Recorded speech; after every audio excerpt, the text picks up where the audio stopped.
Monsieur Beauvais, on a commencé à se parler à la mi-campagne d'une lutte à trois et puis au finir, on parle d'un duel.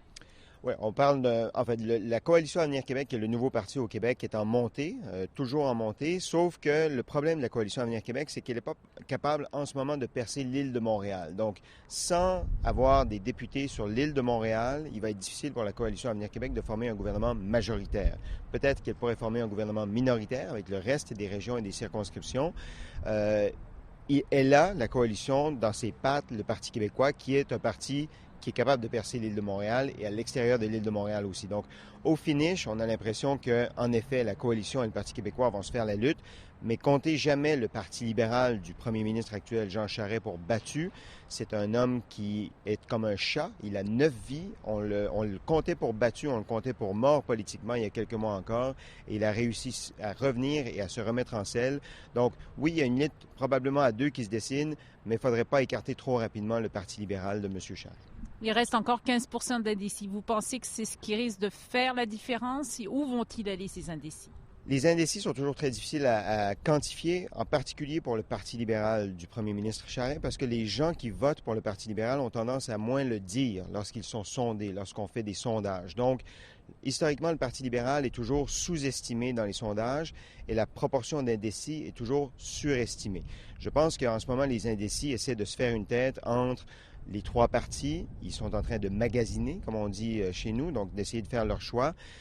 Ils pourraient se répartir équitablement entre tous les partis pour finalement donner en bout de ligne une lutte à 2 ou à 3. Madame Marois pourrait également devenir, si on s'en fie au sondage, la première femme première ministre du Québec, ce qui serait quand même une élection historique. Oui, le Canada a déjà eu une première ministre, mais il n'y a jamais eu en effet, et il y a eu des premières ministres dans les autres provinces du Canada, dans certaines autres provinces du Canada, mais jamais au Québec. Alors, en effet, ce serait un événement historique. Madame Marois y songe, y pense depuis qu'elle est en politique à devenir la première femme première ministre. Elle est à quelques jours de le devenir.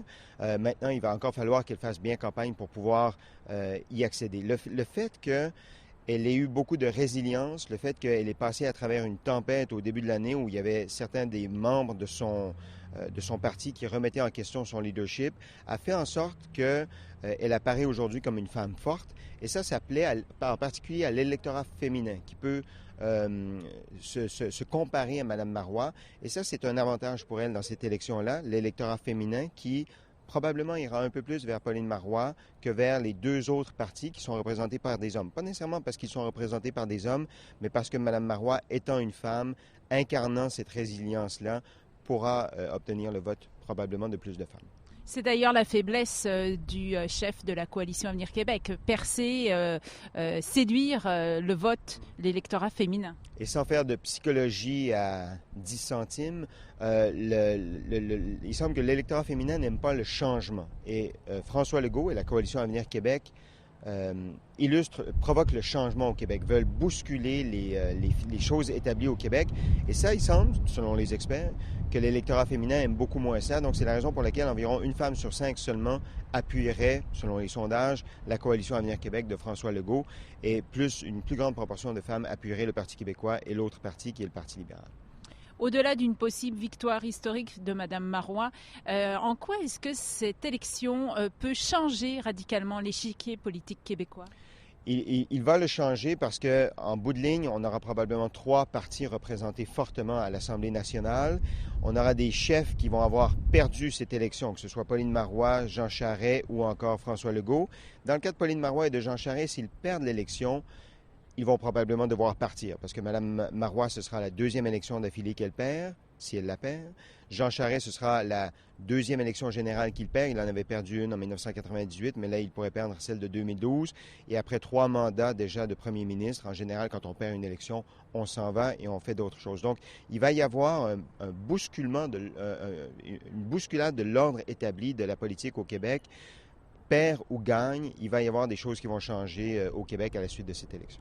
Et probablement peut-être aussi l'arrivée de ce nouveau parti comme opposition officielle. Oui, dans le rôle d'opposition officielle, évidemment, le rôle est limité. On ne peut pas implanter les changements qu'on veut faire parce qu'on n'a pas le pouvoir. Mais c'est le rôle d'opposition dans le système parlementaire qu'on a, le système parlementaire britannique, est extrêmement important pour faire rendre des comptes au gouvernement. Alors, est-ce que la Coalition Avenir Québec est prête à jouer ce rôle d'opposition comme le Parti québécois l'a fait ces dernières années, aussi bien que le Parti québécois? Il y a un point d'interrogation là-dessus parce que c'est un nouveau parti qui n'a aucune expérience ou presque des débats à l'Assemblée nationale parce qu'elle a fait élire aucun député parce que c'est la première élection où la coalition est un parti pour cette élection. Alors, la Coalition Avenir Québec pourra-t-elle jouer ce rôle d'opposition et de faire rendre des comptes au parti au pouvoir si jamais elle est dans l'opposition? C'est aussi une question qu'on se pose à ce stade-ci. Et une possible défaite également du Parti libéral du Québec, qui est quand même le plus vieux parti de ces trois partis-là. Ça serait complètement historique. Mettons qu'ils arrivent en troisième position. On n'aurait jamais vu ça dans l'histoire récente du Québec. Selon les sondages, le Parti libéral est à environ 25 ou 28 %. Quoique les stratèges du Parti libéral disent que les sondages ne disent pas toute la vérité, que le Parti libéral est un peu plus élevé dans les sondages. Mais historiquement, le Parti libéral, sauf erreur, n'a jamais eu moins de 28 % des vote des électeurs. C'est un parti centenaire qui date de la Confédération canadienne, 1867. Alors, en effet, ce serait une petite révolution. Le Parti libéral est un parti de pouvoir. Il est souvent au pouvoir, il a souvent été au pouvoir au Québec, et de se retrouver peut-être troisième parti ou même dans l'opposition, c'est en général un bouleversement qui se produit dans ce parti-là, et on pourra probablement, s'il perd, voir un nouveau chef arriver, un nouveau chef émerger pour le parti. Pour conclure, M. Beauvais, vos pronostics? C'est toujours difficile de faire des pronostics, mais au moment où on se parle, donc à quelques jours des élections, on se dirige, je vais placer ça comme ça, vers un gouvernement minoritaire. Est-ce qu'il sera minoritaire du Parti québécois? Je pense que c'est là où on en est au moment où on se parle. Mais il reste, au moment où on se parle, quelques jours de campagne encore, et bien des choses peuvent changer d'ici la fin de la campagne. Et si je vous suis bien, on risque d'avoir une soirée électorale assez passionnante mardi soir. Il va falloir que dans la salle des nouvelles où je vais travailler, il y ait beaucoup de café, beaucoup de chocolat, parce que je pense qu'on va rester debout très, très tard, parce que justement, à cause de ces luttes à 3, à 2 ou à 3, on ne se couchera pas tôt. Merci beaucoup, M. Beauvais. Merci, au plaisir.